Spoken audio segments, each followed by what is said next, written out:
Hey, what's up guys? In this video we're gonna see how we can return multiple values from one JavaScript function. So normally we can return one value from the function by using the return keyword. So suppose we have one function get name, and suppose we have one name Sam. Now to return that value we can use the return keyword and we can easily return any value from the function.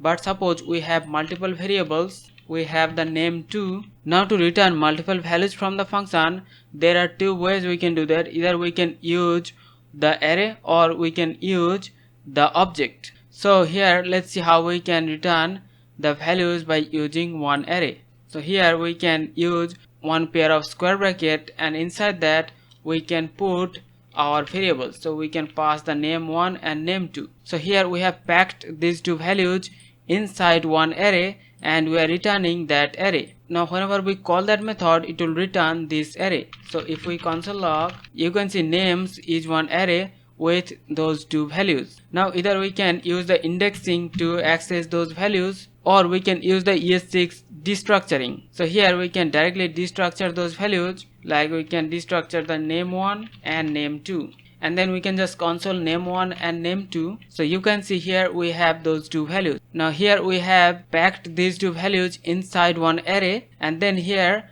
we are destructuring those two values so that easily we can access in our program. Now let's see how we can return the values using one object. So suppose we have one function called getPlaces, and it has the place1 like London and place2 like New York. So to return these two values we can pack them inside one object. So we can return one object containing the place1 and place2. Now whenever we call that method, it will return this object which contains these two values. Now we can access those values. We can write places.p1 or places.p2 to access these values, or we can use ES6 destructuring. So here we can directly destructure those two values.